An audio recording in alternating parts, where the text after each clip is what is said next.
All right, everybody, welcome back to Talking Gamecocks with Ben and Rich. This is going to be episode 2, and basically we're going to break down all the recent news that's been coming out all about the South Carolina Gamecocks. So, Dad, what exactly have you been seeing in the news? What are some of the biggest headlines you've been seeing? The biggest headlines this week that are losing coaches to Auburn. Auburn's coming in and poaching some of our major assistant coaches, including our offensive coordinator, Mike Bobo, and our defensive line coach, Tracy Rocker. But Shane Beamer's hired 8 of his own coaches, though. Yeah, he's got replacements for everybody. I think all we're waiting on now is a defensive line coach, because that just happened today. Mm-hmm. We lost our defensive line coach today to Auburn, Tracy Rocker. Yeah. Left us to go to Auburn. That's all right. We'll get plenty of coaches that want to be at South Carolina. Well, I agree. I was never that impressed with Mr. Rocker. His defensive line unit underperformed, in my opinion, considering the amount of talent we got there. Compared to the last 10 years, definitely. Well, I mean, we got 2 5-star kids and a 4-star kid on the defensive line, and they didn't do a whole lot last year to impress me. So, as far as sacks and getting to the quarterback, stuff in the run, pressuring the quarterback, any of that stuff, we just weren't very good. Period. Yeah. Well, compared to I feel like that's one thing we've been really talented as a team, as far as I can remember, is having a good, strong defensive line and just a whole round defense of Devin Taylor, Jadavion Clowney. You just name Melvin Ingram. Yep, you could just keep naming a bunch of defensive players that we have in the NFL. Even going back with Muschamp's guys, Javon Kinlaw, a couple others. Yep. DJ Wanham. Yep.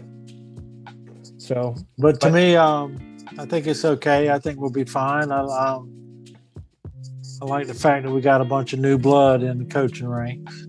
Yeah. People who aren't necessarily big name coaches. Mm-hmm. I think that might be a positive for us.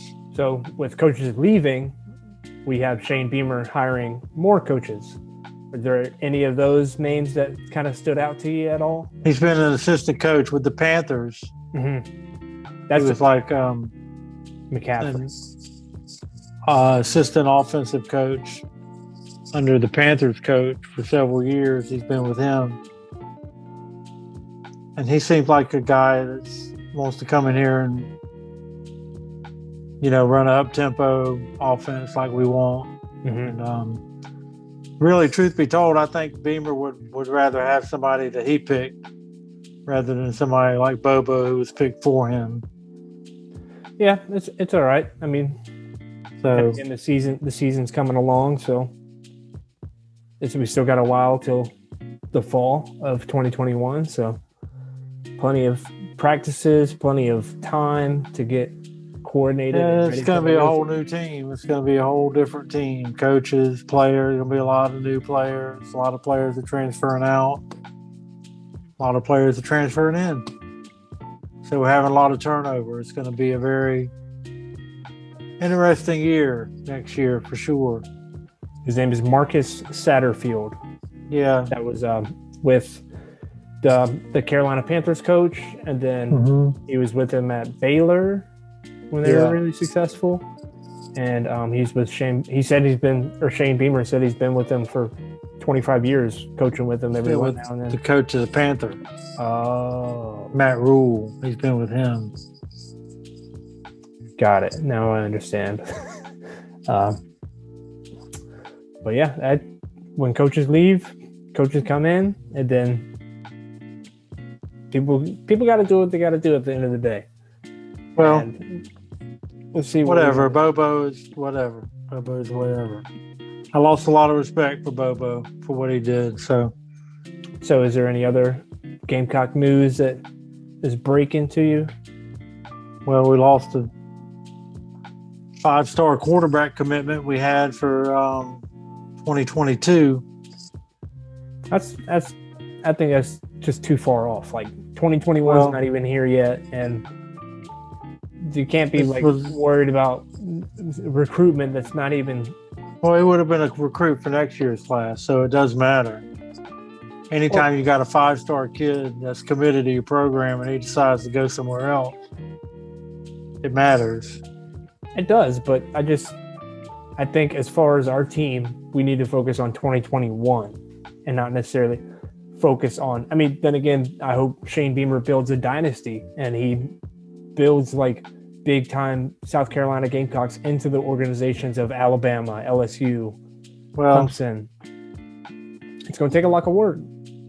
Right now, I'd settle for being as good as people like Kentucky and things like that. So, or Ohio State or Oklahoma. Well, but we're a ways off. I wouldn't look for much next year. That's like I've been telling people. I don't expect a whole lot next year. Me either.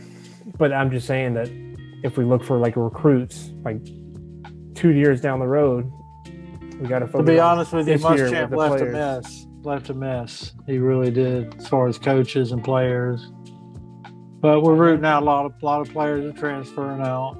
A lot of players are transferring in. So out with the old, in with the new. Yep. So we'll see. Some of the other coaches, Clayton White, defensive. That's the defensive coordinator. Yep. Heard a lot of good things about Mr. White. A lot of good things. He was a great coach at Western Kentucky. His defensive are at Western Kentucky consistently ranked among the nation's best and stuff like sacks and yards per game. Okay. That's really good. I'm looking for big things from him. He seems like a real hard charger. What about Justin Stepp? Justin Stepp is actually a local kid. Went to Pillion High School. Yep, sounds familiar. I'm pretty sure I probably know him. Yeah. Never heard about him. A few years ago. He's a young guy. He was at Arkansas. He was their wide receivers coach. He's going to be our wide receivers coach. And he's another, kid like Eric Emery, a local guy who wants to come in and make a name for himself. Loves the university.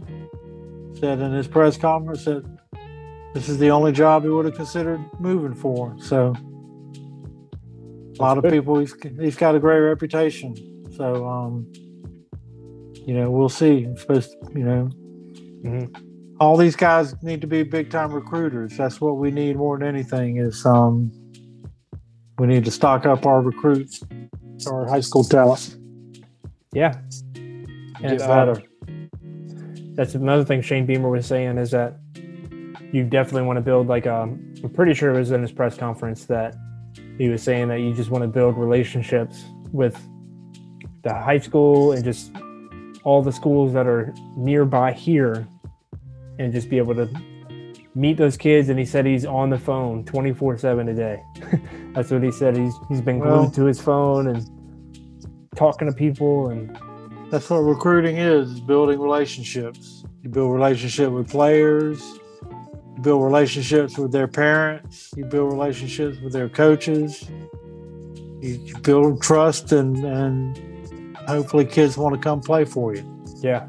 But I like Stepp. I think he's going to be a good coach. I like all our coaches, but I really like the defensive coordinator coach. And the kid we just hired today to coach the defensive backs is good too.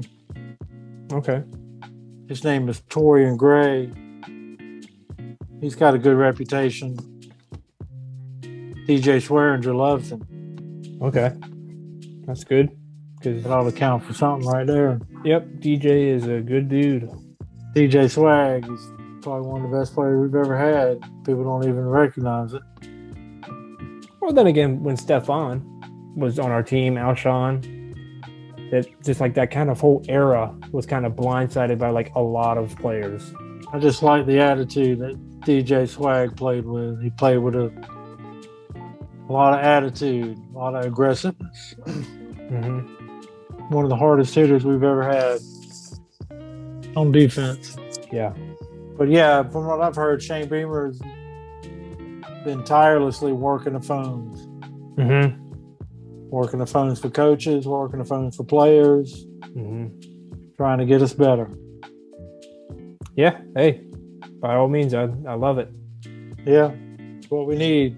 There were a couple strength and conditioning announcements. I mean, those aren't as major as like an offensive coordinator or a defensive coordinator, but still. Yeah, I don't know Good to, anything like- about the new strength guy. I don't know No. anything about him. Yeah, it's just they're in the weight rooms with the players and every single day, and just what they're probably dealing with all their workouts, all their probably not their nutrition, but they're probably pretty on top of They it. probably do stay with the nutrition too.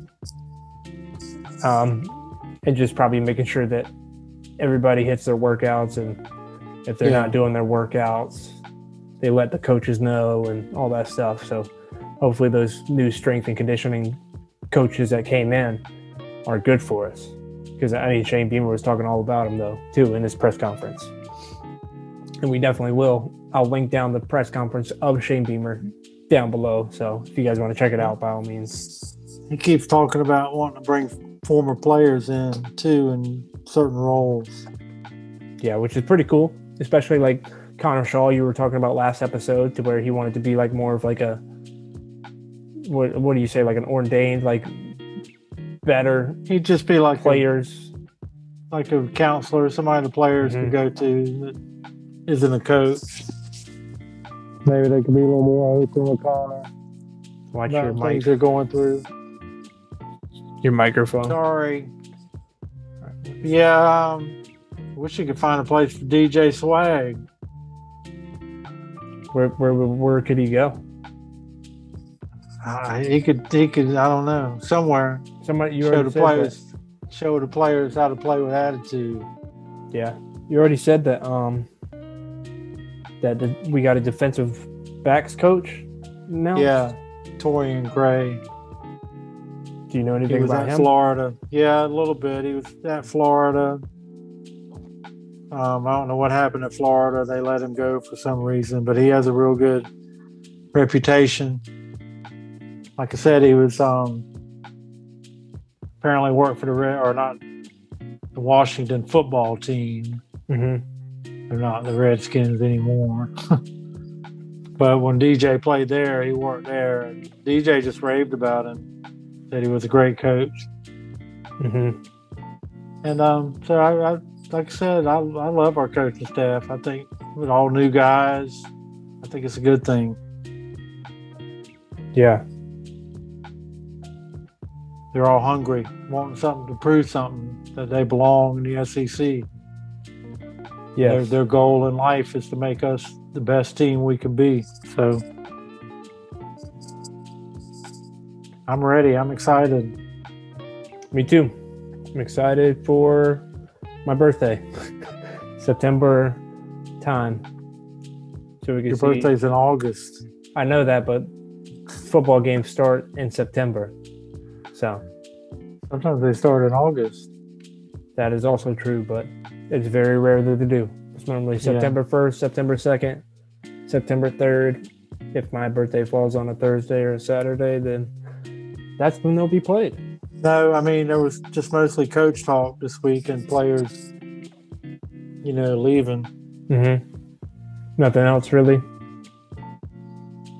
Well, I mean, that's pretty big news when the offensive coordinator you just hired or signed decides he's going to leave and take the new offensive line coach and the defensive line coach with him. Hey, by all means, hope Auburn is better because of it. Well, But- the Auburn people aren't too thrilled. Oh, the fans? Right. They're like, why are we hiring all these sorry coaches from South Carolina? South Carolina went 2-8 last year. Why are we hiring coaches from there? Apparently, they see something they don't. Well, Best of luck to them. Yep. Best of luck to all of them. So I'll end the I episode guess. here. And yeah. And we just appreciate everyone that's been watching this show. And if you guys have any recommendations for what we talk about next, if you guys want to see anything from me or my dad, and just let us know. I'll keep posted and see all the comments and whatnot, and I appreciate you guys, and we'll see you guys in the next one. See ya.